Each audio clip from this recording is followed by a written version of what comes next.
Hello and welcome to the 316th edition of the Illegal Motion College Football Podcast. Once again, I'm Matt Perkins. And a hop, skip, and a jump across the Harpeth River from me here in the Music City, it's our own offensive coordinator, the coach, Corey Burton. What's up, boys? It's great to be here. Great to be back in week one action. I know we did our previews and everything. We didn't really preview the week zero games too much, but man, we're in season mode. We're about to start kicking some, you know what, and I'm ready to get after it, man. And it's exciting. Well, we can't get after it without the third amigo in the second city, a man who gets more excited for special teams than he does for any other part of the game. It's our intrepid blogger from Big Ten and Counting, Josh Cook. The Iowa preview went live today. It was about 14 pages, honest to God, in my draft. It's a long one. Josh, when are you doing Believe in Iowa? Like, this is way overdue. Josh could go. Josh could just literally pull a Cowherd and go 3 hours solo on Iowa every day. He really could, and Cowherd already does that. Different. Cowherd already does that for Iowa when we get in the top 10, and he wants to bitch and moan about it. Yeah, well, it's no surprise there. But no matter who your team is, you can take a little wager on them over there at our presenting sponsor over at betonline.ag, where they continue to be your number one source for all of your online sports wagering needs. You name it, they've got it over there at betonline.ag. With college football officially here, NFL just around the corner, MLB pennant races in full swing, there is no better place to be online than betonline.ag. So head on over to the website or use your mobile device to sign up today and receive a 50% welcome bonus on your first deposit with our promo code BELIEVE. That's BLEAV. Bet online, where the game starts. Gents, we are now into the regular season. Hallelujah. Josh, we want to thank you for your service, for taking us through all of our previews. I have to take the reins back now that we're in the regular season, for better or for worse, probably for worse, but guess what? Deal with it. This is the way we're doing things. We're changing it up a little bit here this year than sort of how we've gone about things in the past, because just trying to keep it a little bit fresh. So we'll have 3 segments today. First segment, we're going to call it What Did You Learn? Basically, what is one thing that you learned from watching week 0 games? I will go first. I learned, or I guess I was reminded, I should say, that USC still has no defense. And because USC is still employing Alex Grinch, they will not be able to make it to the college football playoff. Even, I've been singing the praises of San Jose State's Javen Cordero for a long time. Even then, you shouldn't see San Jose State put up 400 total yards and 28 points on USC in the Coliseum. I know pretty much no one saw that because it was on Pac-12 Network, which is only available if you get about 2 different cable subscribers. So, maybe most people didn't get to see it with their own eyes. I unfortunately did see a little bit of it with my own eyes, and it wasn't pretty.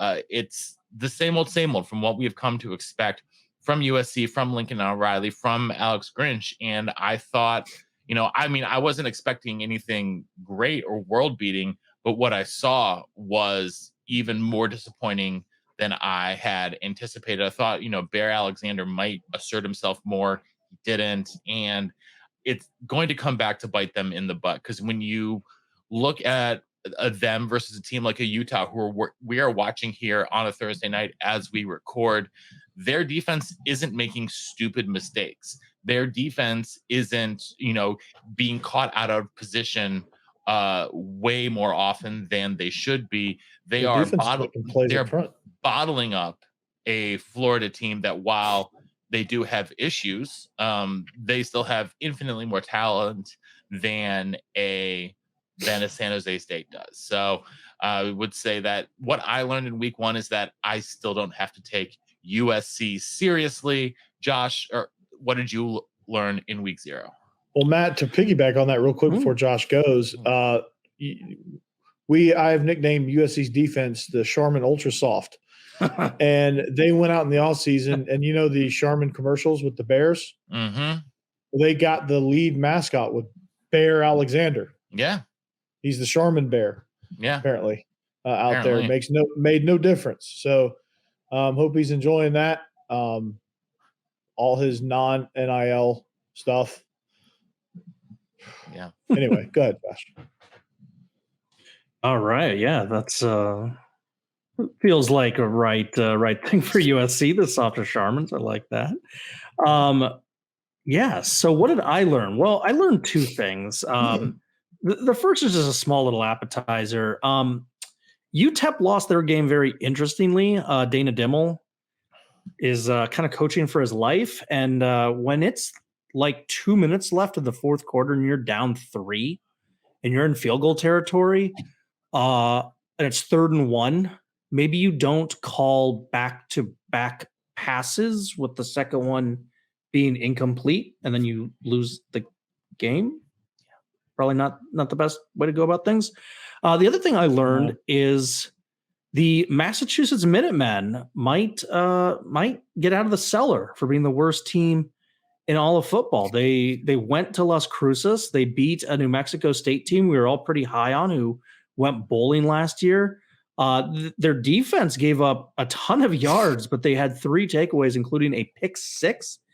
And UMass's dual threat quarterback, Tyson, and I hope I get this right, Tyson Pomamachan. It's Pommachanh.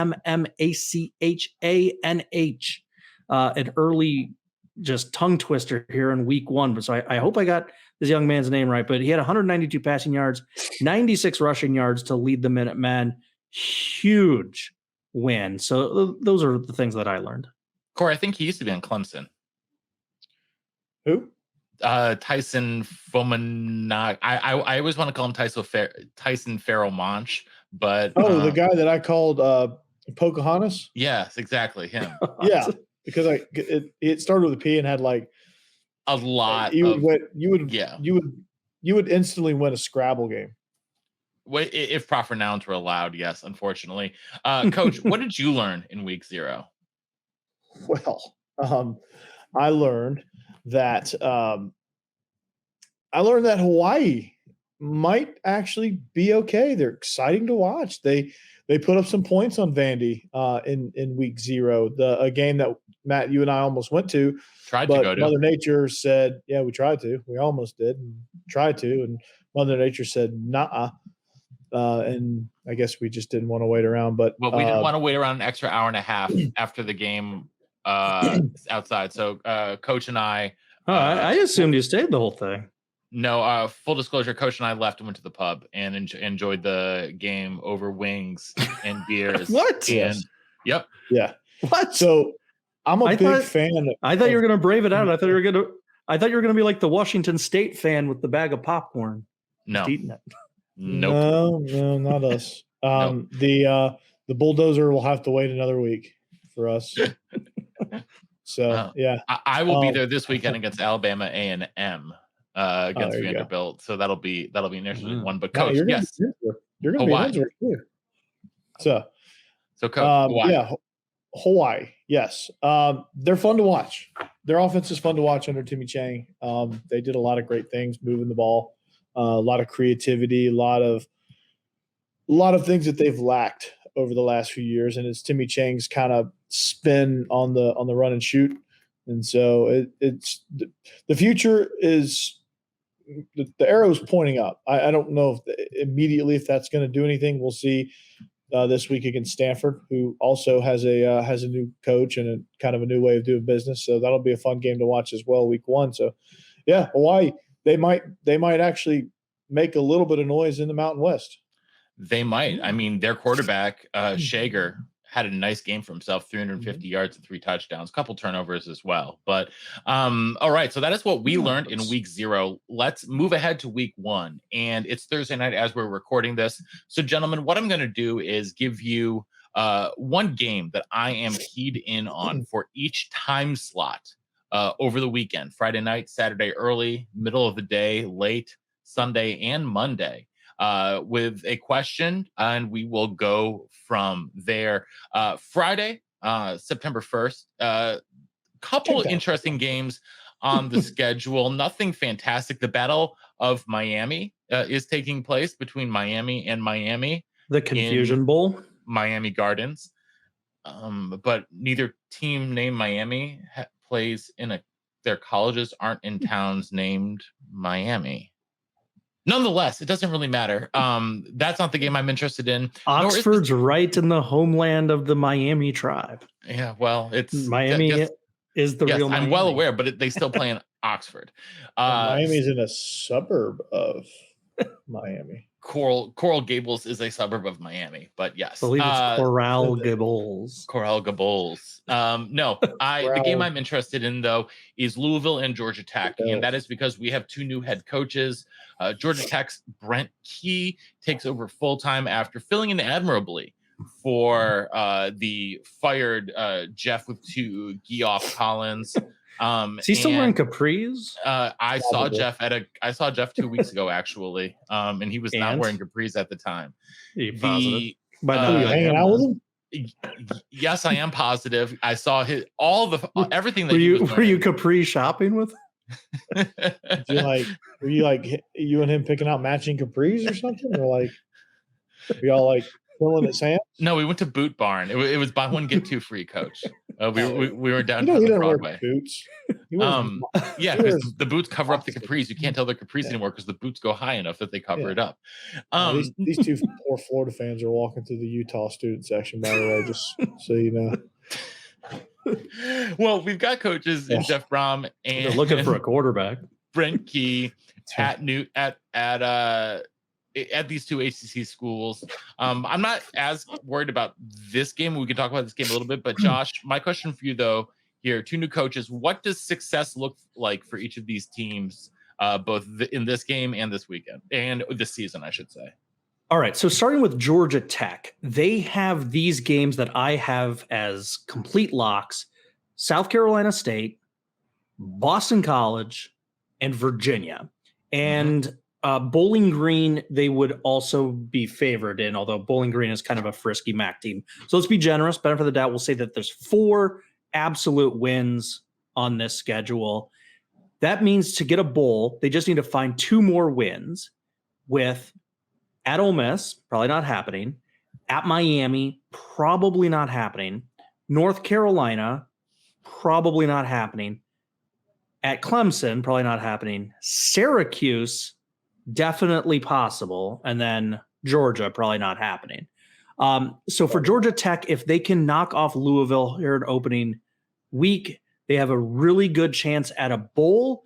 Even if they lose this, they still have an outside chance at a bowl. But I think success would be, even if they go 5-7, being competitive, which is something they really struggled with under Jeff Collins. They had a lot of just like 3-4 touchdown blowouts. Game wasn't even competitive. So I'm looking at that. Puncher's chance, though, for a bowl, I think, for the Yellow Jackets. For Louisville, I'm much more bullish on. We talked about in their preview. They were a good team last year. They just seem very disorganized in their losses because none of us are too high on Satterfield as their coach. So running through Louisville, they have these as locks for me: Murray State, Boston College, Virginia Tech, and Virginia. And they should also probably take care of business against Indiana. So we'll say 5, which means for Louisville to get to a bowl game, they just need to pick up a win, just 1 win against either NC State, Notre Dame, Pitt, Miami, or Kentucky. I do not think they're going 0-5 in those games. They're winning at least one of them. And then factor in the Georgia Tech game. So I think a lock is bowl is pretty much a lock for Louisville. What I'm looking for is what I expected in the preview. Can they be a dark horse? Can they sniff around that upper cut of the ACC? We're expecting a quite bit of a drop between Florida State and Clemson down to 3rd.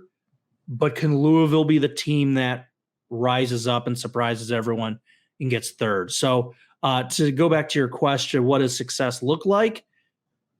I'm expecting Louisville to be pretty solid, and I'm expecting Tech to be a little frisky. That's what success looks like to me. All right, Coach, I'll finish up our conversation here. Let's talk about this game specifically. What are the new things we're going to see out of the Georgia Tech offense? We've seen a lot. We know what Jeff Brom's offense looks like. Even, he's gotten one of his old quarterbacks, one of his former Purdue quarterbacks with him. We know what that offense Aiden O'Connell? Like. he wishes. Yeah. Listen, Aiden O'Connell has been lighting it up for the Raiders in the preseason. I know, right? No, but with Jack Plummer, the Cal transfer. But Coach, what are we going to see out of this new offense at Georgia Tech? Well, what you're going to see is, first thing you're going to see is what you haven't seen since Jeff Collins took over, and that's an actual scheme. Okay, so that's first and foremost, right? You're going to see that helps. You're going to see an offense that has an actual plan of attack. You're going to probably see more screens, more quick game, more like tempo spread, stuff like that. Haynes King is the quarterback now, the starting quarterback for Georgia Tech, transfer from Texas A&M. Came in spring. I thought he was going to be third stringer or second string coming out of the spring game when I watched, and I thought it was going to be Zach Pyron, but it ended up being Haynes King, and just the ability to command the offense and get the ball down the field, take vertical shots when they're presented, use the quick game as an extension of the run game. And then, of course, RPO stuff off of inside zone will be something they look at pretty heavily too. So they're going to be exciting though. They're going to score a lot of points. They've got some athletes. They've got some guys that have transferred in, and some recruits, and some guys that probably were underdeveloped last year. And they're going to get more out of those guys this year because, again, they have an actual scheme and they actually kind of know what the heck they're doing. Mm-hmm. I mean, it might take a minute, but Georgia Tech always has the potential to be a sleeping giant because they're in Atlanta, because they have, some football tradition, at least. Now it's been, pretty heavily eroded in the past decade or so, but there's still some tradition under there for the Ramblin' Wreck. Let's move ahead in the day or I should say, let's move ahead to Saturday morning. And Saturday morning, there's a couple interesting games out there. Almost chose the Fresno State Purdue game as my marquee matchup here. I got Fresno winning that in this early matchup. That's going to be a good game. If you are looking for, Josh, I'm sure you'll talk about Utah State, Iowa later. Virginia, Tennessee, just to see what Virginia is like in the wake of them canceling their last two games of last season, in the wake of the tragedy that was the triple homicide that occurred to 3 players on their program. But the entire eyes of the college football world will be in Amon G. Carter Stadium, Fort Worth, Texas. TCU hosting Colorado. Two teams with very different and interesting stories coming in here. TCU obviously made the national title game last year, lost a ton of their key contributors on offense. That's almost an entirely new squad. They also have a center who's listed at 6'5", 455 pounds. He is an absolute unit. But let's face it, we know why. Why doesn't he just simply eat the other players if he's the biggest guy? It's hard to eat another person with that face mask on. It really is. The bull ring gets in the way. But what's all about Coach Prime here? Coach Prime has taken up all of the oxygen in the college football world for the past 9 months. And it all starts here this weekend with the 70-plus new players in the college, more than that, 80-plus new players in the Colorado program. And I don't know, and I don't think a lot of people know what to expect, but that doesn't matter because, Coach, I'm going to ask you, what to expect. And do you think, Coach, that it's more likely that we get a barn burner or a game where these offenses are out of sync because of lack of game experience? Sometimes when both offenses are out of sync a little bit, sometimes you get a barn burner when you're not expecting it. I think Shedeur Sanders is a veteran enough quarterback for Colorado that he can do some things offensively. I'm not sure about what TCU has offensively, but I think this is going to be a barn burner for a little bit. Then I think TCU's depth a little where they have the advantage is going to kind of take over, and you're going to see it's going to be back and forth for a little while, and then TCU will probably run away with it. Yeah, I'm picking TCU in this game. Chandler Morris, I think we've seen him play a little bit before. I think he's solid. I think that I think that actually you're going to see a lot more run game from TCU this year. They don't have a ton of proven receivers. They lost, a lot of what they have, but they've got a nice 1-2 punch in Amani Bailey and Trey Sanders. And I think that they could do well to have a little bit of ground control. Josh, do you have any thoughts here on the FBS debut of one Coach Prime? Yeah, I mean, I'm just I'm curious just what this Colorado team looks like everyone else. I think TCU is going to win it as well, but is Colorado going to look competent, when you have this many new faces and, Coach Prime's kind of the CEO type, relies a lot on his assistants to coordinate things and whatnot. What does that look like after one camp? I could see like what Coach said, where Colorado's kind of frisky. It's a back and forth game there till TCU wears them down. I could also see Colorado just being a complete train wreck and this game being like 28-0 in the second quarter. And us going, I guess Colorado's going to be awful. Okay, there we go. Problem solved. That would not shock me in the least. At all. None of this would shock me. Like if Colorado came out and got their ass handed to them, or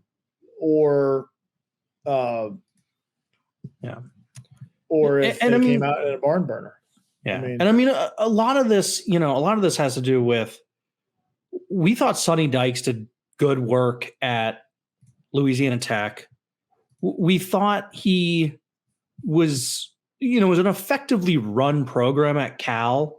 Cal has a lot of other stuff going on as a university that sort of handcuffed him. And when he got hired by TCU, we're like, well, his dad, Spike Dykes, Texas Tech, like this is a homecoming of sorts just to the state. It's not Tech, but it is the same state. And we thought like, he will be a good coach for TCU. We didn't think they would go to the title game in year one, but I mean, like Sonny Dykes knows this job. Like he knows how to prepare a team, and for all of his rah and if you want to be negative and say cult of personality, Prime hasn't had to be a like day in day out coach. What he did at Jackson State has been well documented is he was the rah guy. He helped lure incredibly talented players for the FCS ranks and then relied on his coordinators to put them in a position to succeed. And it worked fantastically at Jacksonville State. So, if Colorado is going up against Kent State's one of the worst teams in the country, and they're getting blown out right now, Colorado would look a lot differently. The whole storyline would be like, look how good the Buffaloes are. But this is a tough matchup because TCU's effectively coached. Yes, they are. And, coming into last year, I was someone who was very, whatever the opposite of being on the Sonny Dykes train is. I was off the Sonny Dykes train, and he proved me very wrong on that. But you at least thought he was a competent coach, and he had a track. I thought he was a competent coach, but I did not think he was one of the better hires, even in the Big 12, much less, going as far as they did, making it to the national title game, etc. But still not winning the Big 12. So that is that's the early game. They won the regular season title. Yes, they won the regular season title. Good job. You don't get rings for regular season titles. Let's move to the mid-afternoon time slot. We had a couple other games here that could. I contemplated for half a second with the UMass news last weekend to put the UMass Auburn game in here. If the Minutemen could take down Freezus in his Auburn debut, that would really be something. But what if UMass never loses again? I mean, Don Brown for Hall of Fame, for the rest of our lives. It's like Dynasty. It's like Dynasty EA game. Like someone's doing a Dynasty with UMass and they never lose again. I mean, we're doing this show in 5 years, and we're talking about UMass has won 300 straight games. I thought about Cal, North Texas, just because I think that's going to be a competitive game. But I ended up settling on the game of the early afternoon being Boise State, Washington. Washington, I have probably the highest hopes amongst any of us here about Washington. I've got them in the playoff. I've got them. I've got them as the Pac-12, winning the Pac-12 and going to the playoff. But Josh, it's Boise State. Boise State's been a giant killer for more than 2 decades now. What do the Broncs need to do in order to pull off the upset against the high-flying Huskies? Yeah, so I think some people would be inclined to say, hey, Boise State's defense last year, 15th in the country, gave up under 20 points per game. But I actually think that's the wrong answer. I don't think anyone is slowing Washington down. I think a better answer is to look at Washington's 2 losses last year. Now, Washington's defense last season was okay, 58th nationally, 26 points per game. They were okay, but in their 2 losses, they were just flat out bad. So in their stunning upset to Arizona State, they gave up 400 yards to Old Sparky. They could not get off the field. Arizona State was 9 of 13 on third down, which is just insane. And then against UCLA, it was even worse. They gave up 499 yards to the Bruins. And also on third down, 10 of 14 for the Bruins. It was insane. So what Boise is going to need to do is they're going to need to pop in the laser disc of a certain bowl game against Oklahoma, where they opened up the playbook and could match them score for score. And Boise State is going to have to just get lucky with this being a track race. They're going to have to just have insane efficiency on third down, like Arizona State and UCLA did. And they're going to have to find a way to outscore Washington, which feels like a John Madden quote, but you know what I'm saying. Like, they need to find a way to just somehow get the ball at the end of the game and win this game, something crazy like 42-35 type thing. That's to me the only path. And Coach, I'm just piggybacking on what Josh said there. I think that one way that they can do that is to utilize the quarterback run game as well, because they've got a true dual threat there, and they should be able to get, if they can use the quarterback run game and spread them out enough, make them respect the pass enough that they can really use the dual threat ability to the maximum effect. I think that is going to be the best way. I mean, he's going to have to be 400 total yards, 300, 100. That's how they're going to be successful all season long, not just this week. I mean, he's going to have to be a true threat running the ball, and not just he may pull it on a zone on the backside of a zone play. Like, he's going to have to be dangerous. All right, let's move then to Saturday night. The Saturday night games. I gotta say, TURDAY. We don't have the rights for it. That is correct. We don't have the rights for it. Not the greatest slate of week 1 games. Not gonna lie, guys. Not just top to bottom. Not the best slate of week 1 games. They're saving them for Sunday night. Yeah, that's when Northwestern Rutgers are playing. Waiting all week for Sunday night. UTSA Houston does intrigue me. It does intrigue me. But I think that, MTSU, Alabama, hey, you never know. I almost went with West Virginia, Penn State, but West Virginia is, this is a slow death march for Neil Brown. It's really going to come down to North Carolina, South Carolina, the battle for the Carolinas. I think, you coming into this game, North Carolina is the ranked team, South Carolina is unranked, but it's pretty much a coin toss. There is, as usual, way too much exuberance around the South Carolina program going into the season.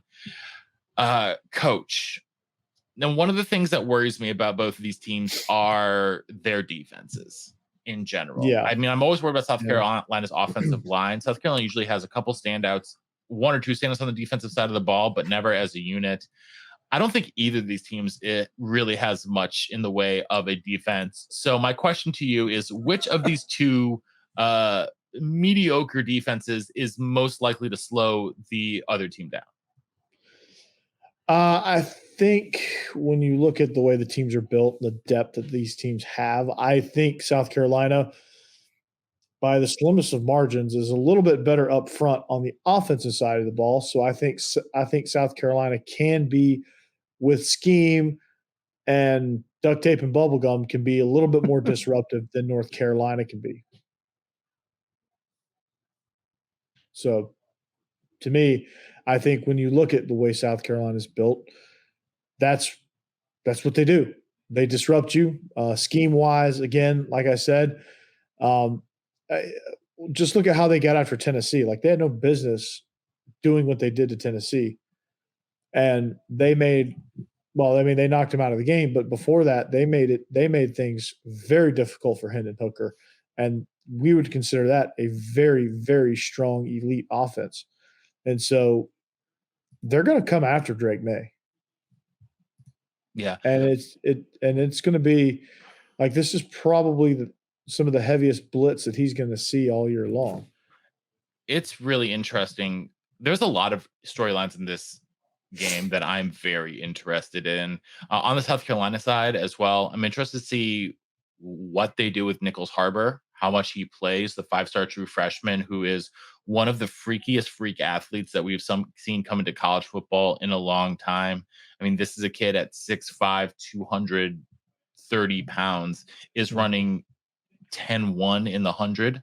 Like, I mean, world-class speed at that size. I don't even know how he's going to be used. Is he going to be an edge rusher? Is he going to be a tight end? I'm just curious to see what they do there. Spencer Rattler was the end of last season aberration. But on the other side of the ball, though, what is North Carolina without Phil Longo?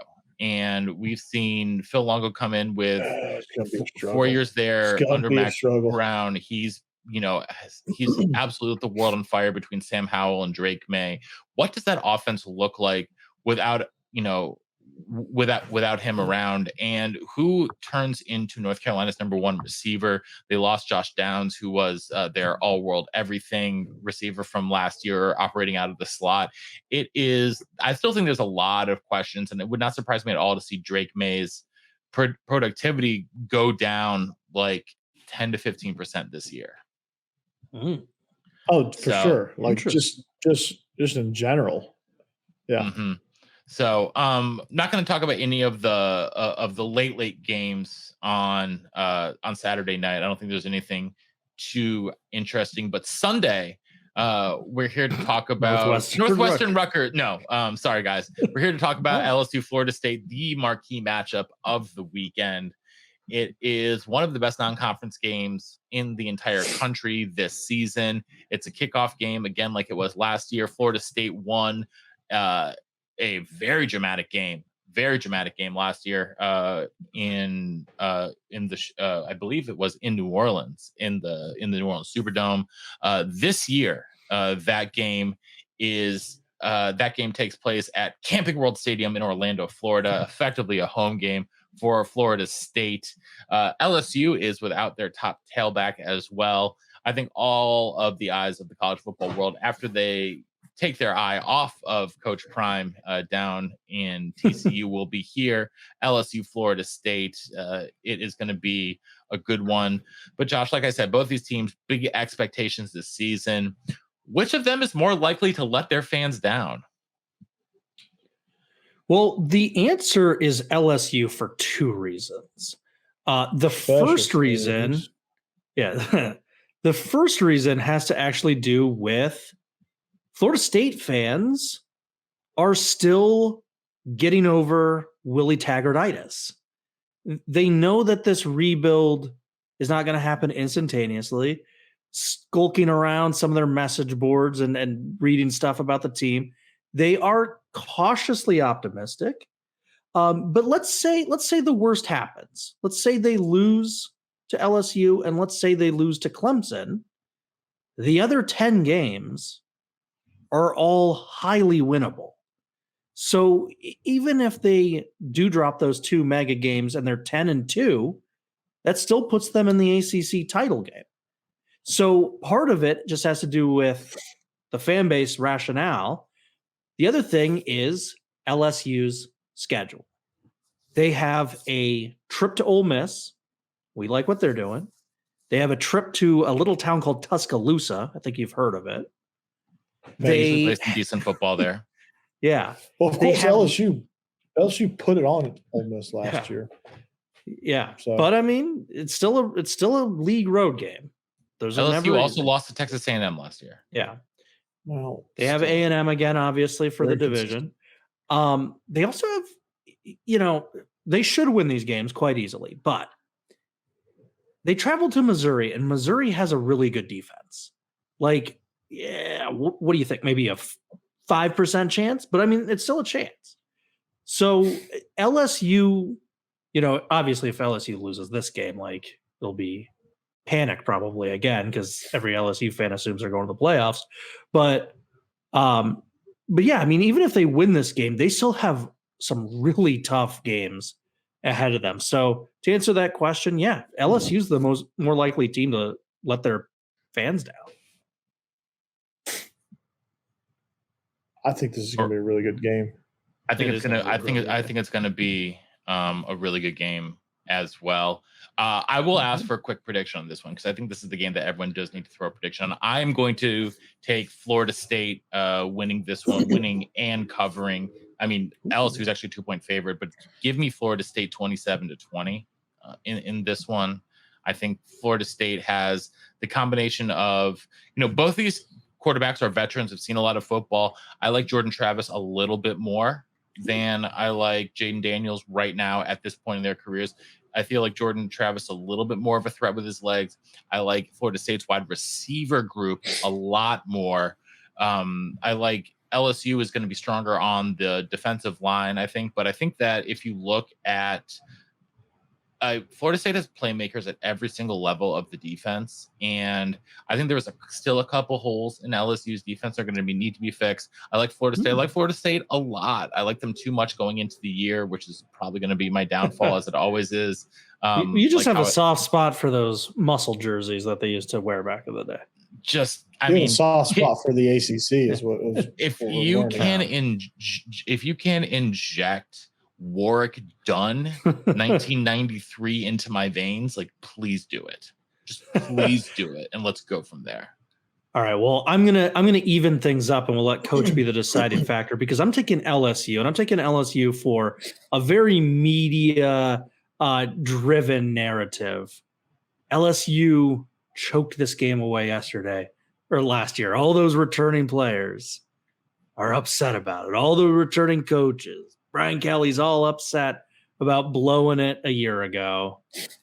So they're going to come out on fire and take care of business this time. Coach, take us home. Decide on the game. 1-1. Okay. So it's 1-1. All right. So I've been before I enrolled at the University of Georgia in August of 2002, I always liked Georgia, but I always considered myself a Florida State fan. Warwick Dunn, Charlie Ward, Peter Warwick. Those were main reasons why. My dad played there. That was the reason why I started. The reason why I continued was Warwick Dunn and Peter Warwick. So I really, really was a Florida State fan. And then you went to Tallahassee and said, hell no.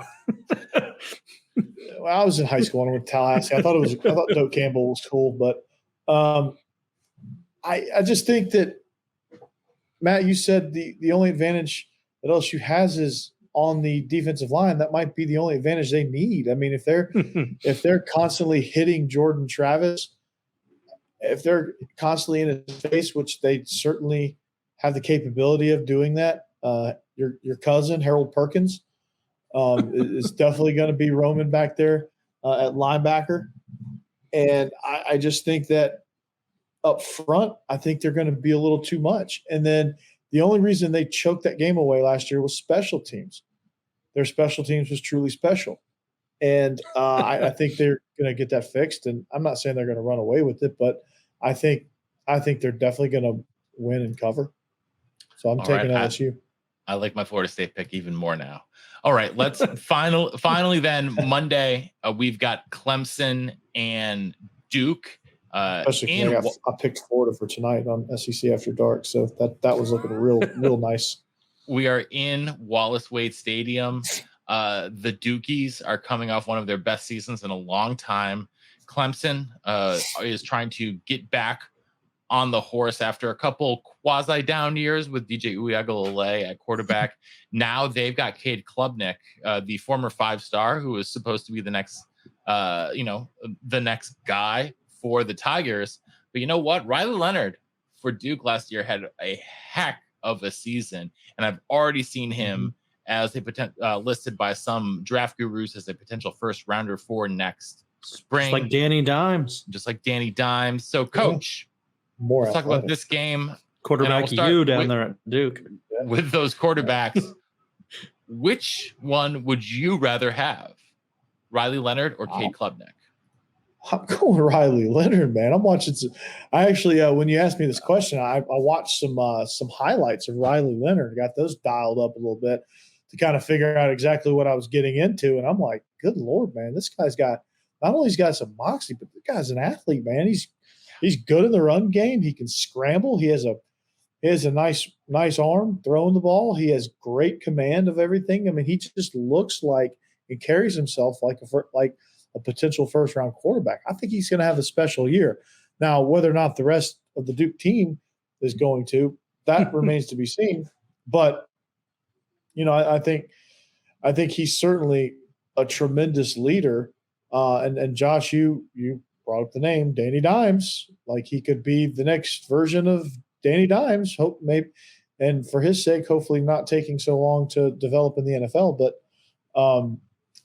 and don't get me wrong, Cade Klubnik is a very, very nice quarterback, and he does a lot of really good things. And I was clamoring for him to be the starter about, I don't know, the beginning of last season. And I thought he came up a little small and disappointed me in the Orange Bowl. So that plus what Riley Leonard brings to the table, I'm going Riley Leonard. And I think Duke has a tremendous shot at winning this game. But I will say this.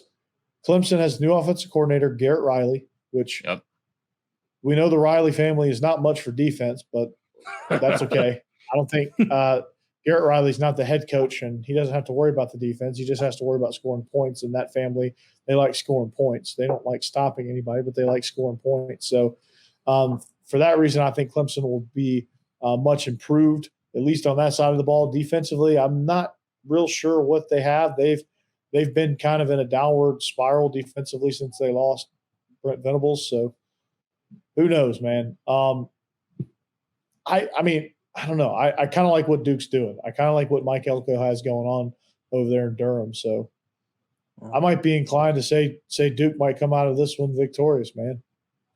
Quick question. Yeah, hold on. Quick interjection before we get to you, Josh. Coach, you mentioned the Riley brothers. Who wins in a tag team matchup, the Rileys or the Helton brothers of Clay and Tyson? Oh, the Helton brothers. Okay. Freaking crazy to know. They're crazy, man. especially Tyson. Tyson is scrappy, man. Yeah, I mean, I was just going to say, I'm with Coach. Like, and again, I'm taking the Pelini brothers over everybody. They're freaking nuts. I was going to say, I'm kind of with Coach. Like, this Clemson team, top 10, league title aspirations, playoff aspirations if things go the right way. So they have a lot more to play for. They pretty much have to go undefeated to make that happen. Duke, they're a basketball school. It's fun when their football team's good. They're kind of playing with house money. They just got a $100 million upgrade, so they're starting to take the ball a little more seriously. Yeah. But they're kind of playing with house money. And like, you mentioned it, new offensive coordinator, new, defensive coordinator was replaced last year when Brent Venables left. And it's like recently Dabo Swinney's been complaining about the walk that you have to do at Wallace Wade. It's like, where's their head at right now? And it just seems like when you're a team breaking in some new pieces, like, for instance, a new coordinator, we've seen it throughout the games last weekend and already tonight. The first game out can be really clunky. Like, it wouldn't surprise any of us for Clemson to come out and look a little clunky. And it, we say it with Ohio State, we say it with these other teams. If you're going to pull off an upset, you're more likely to do it week 1 or 2 than by the end of the season. Yeah. So if Duke's going to pull off an upset, it sets up nicely. Now, I don't know if they will. We could be talking and laughing about how Clemson beat them by 50, but it just seems like Clemson's head's not where you would kind of want it to be right now. That's a really interesting observation, Josh. That, like, you're starting to see Dabo's weirdness coming out. Like, he held it in for so long. Now you're kind of just starting to see, like, just how much Brent Venables kind of balanced him out a little bit. Mm-hmm. It's I don't know. Like, it's getting – things are strange over there. The vibe around Clemson's program is just weird right now. Now, with saying all of that, Clemson still could finish with one of the best defenses in the nation, just for that linebacker group alone. For sure. And those guys between Barrett Carter, Jeremiah Trotter Jr., I mean, they could just swallow up anyone who comes in. That's why it's weird, because the potential's there, but, like, we just don't know if they're going to reach it. We don't know if they're going to reach it. And also, like, I don't know what's happened. Like, I feel like they're just complete question marks at receiver. Like, there's so many question marks at receiver. And I still don't understand why the offensive line play has gotten so much worse there in the last 3 years. Those are sort of like the two things that are sort of still question marks for me that I want to see coming out of this game.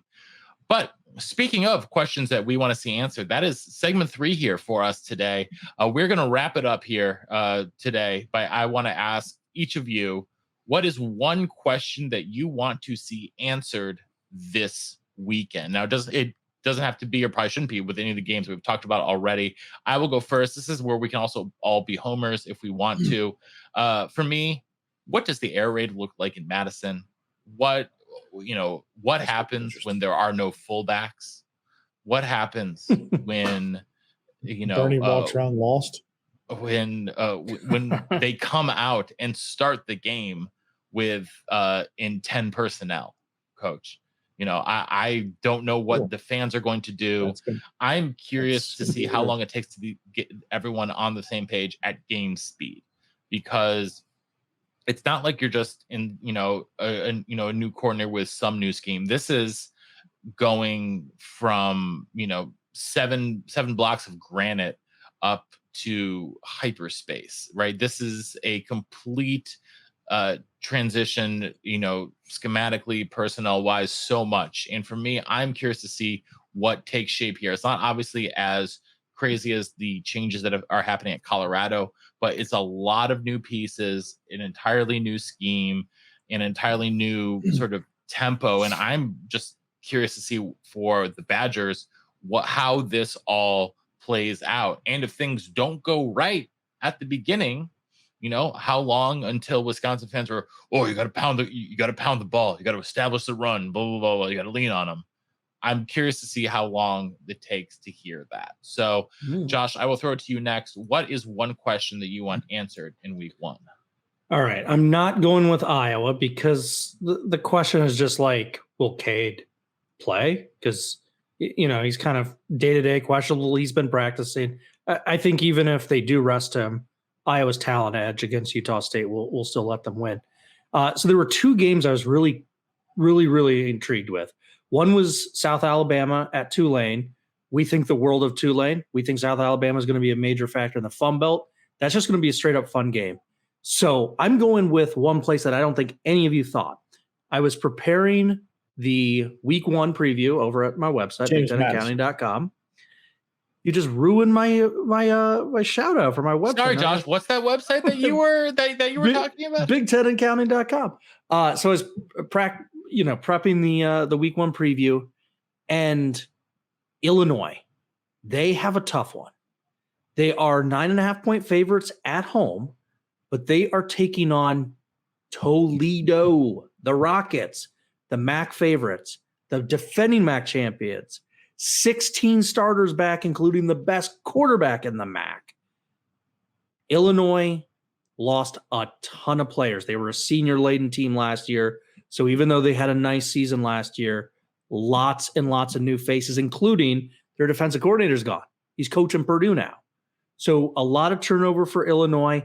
I'm curious. We just talked about it with Clemson. Sometimes week one, you have these really clunky performances when you have a bunch of new faces. I'm curious if Toledo can take advantage and steal this game. All right. That's a good one. Coach, what is your question for week one? Well, I mean, I could go on and say, for Georgia, the question is this and that, but they play UT Martin. So my question is, who's the first quarterback in? Can we get healthy enough for South Carolina week 3? That's the question. Just get healthy because some people are beat up.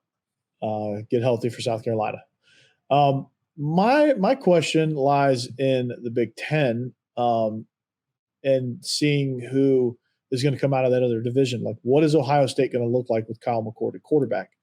What is Penn State going to look like against West Virginia? Do they come out hot and absolutely destroy West Virginia, or do they struggle?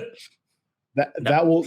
I mean, I'm going with the former on that one, but I mean, there's a chance. Like, crazy stuff happens in week one. But another question I have involves a game that is currently being played right now. But Coach, is that question? Why did I pick Florida? Is that question? Why did I pick Florida again? That's that question. Why? It's 24-3, and Florida looks hopeless. Like, they cannot block Utah whatsoever. Like, it's going from bad to worse for them right now. Does Graham Mertz is Graham Mertz quarterback 1 next week? I didn't think he was going to make it to the Georgia game. They don't have anyone else. He may not make it to week 2. He might not have the body to, because they keep getting injured. I don't know. I mean, they could prop up Jack Miller Weekend at Bernie style right now. He'd probably do a little bit better. I mean, this is ugly. Like, I don't know, man. Like, I thought originally that Billy Napier was going to get a chance because of the recruiting class he was bringing in. Like, he had some leeway. But I mean, if every game runs like this and it's a disaster season, he's not going to be around to enjoy that class. No. That's my question. No. Can Florida get their together, their blankety blank together to have a somewhat decent season? And they can't get ETN going. They can't protect Mertz. They can't defend Utah's QB2 and QB3. They just don't have a whole lot of answers. And Utah's capitalized on some things, but like, outside of 3 big plays, I mean, Utah hasn't looked like world beaters by any stretch. Yeah, but they also haven't shot themselves really well in the foot. Yeah, I mean, they're playing really well up front. But even with that, they really have they hit the big play on the first offensive play from scrimmage. They hit a big run from the other quarterback, and then they got an interception in a short field. Florida can't get out of their own way. I mean, hats off to Utah. They capitalize on it, giving Utah all the credit in the world because they're capitalizing on it. But, this game should not be 24-3. I'm just going to go out and say that. All right. Well, I will say I have one more question that I want to see answered over the weekend, and that is, I've been doing a bunch of depth chart perusals and stuff this week, and my favorite things that I have seen this week, Stanford's entire offensive depth chart and every single skill position. No, but at Stanford, they are listed as for it's either QB1 or QB2 or QB3, RB1 or RB2, WR1 or WR2. Why there's ors at every single skill position. That's so stupid. UCLA is almost the same way, but I'm curious at UCLA. 3 legitimate options at quarterback between Ethan Garbers, between Colin Schlee, the Kent State transfer. Kent State could have used him tonight, and Dante Moore, the 5-star true freshman. Who ends up looking best and becomes the heir apparent to DTR. So that, I guess, is my last question for the weekend. How does UCLA shake out in that quarterback competition? So, Josh, any final words? Yeah, I have one proposal to you, gentlemen, and all of our listeners. I thought of something incredibly fun a few days ago that I am committing myself to for this season. So, leave in Iowa. Well, maybe that, but I'm a little handy in the kitchen. I'm not afraid to make some good stuff.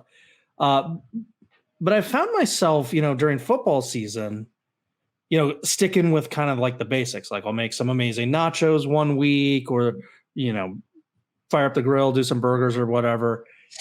And I was like, you know what I'm going to do? I'm going to honor Iowa's opponent. The way the Iowa marching band plays the other school's fight song, I'm going to honor the opponent. So I have a meal planned that has to do with each opponent. So this week we're playing Utah State, southwest corner of the country. I did some Googling for best restaurants in Logan, Utah, and they have an incredibly well-regarded restaurant called Los Primos that specializes in El Salvadorian food, making what's called a pupusa. Oh, I love pupusas. Yeah. So it's a fried corn cake, and then you fill it with a bunch of cheese and beans, and like it looks phenomenal. So I've found some recipes. I'm going to make that. So I think you guys can easily join along with this. So Matt, the Badgers have Buffalo this week. You fire up Buffalo wings. You get going. Coach, I had a harder time with UT Martin. It's barbecue. So I googled. I googled best restaurants in Martin, and I got a curveball for you. One of the best regarded Italian restaurants in Martin. It's called the Blue Oak Oyster Bar and Grill. It's been open like a million years there. They have on their menu. They have on their menu. It's one of their claim to fame, the classic po' boy. So weirdly honoring Martin, Tennessee with a po' boy, but I mean you can't go wrong with a po' boy. So it seemed like a fair way to honor them. So take a look at your schedules, listeners, and go crazy with some culinary ideas. Josh is like, I'm going to honor Utah and Southern Utah by polygamy. Geez. My sister wives. Oh, fun. Oh, fun. All right. Utah joke. That is where we are going to wrap it up then here today with the Illegal Motion College Football Podcast. We hope all of you out there have an absolutely spectacular week one. I know we all will as well. So until next time, on behalf of our own offensive coordinator, the coach, Corey Burton, here in Nashville, Tennessee, and our intrepid blogger from Big Ten and Counting, big10andcounting.com, up there in Chicago, Illinois. That's Josh Cook. I am Matt Perkins here in Nashville, Tennessee, saying so long and see you next time on the Illegal Motion College Football Podcast.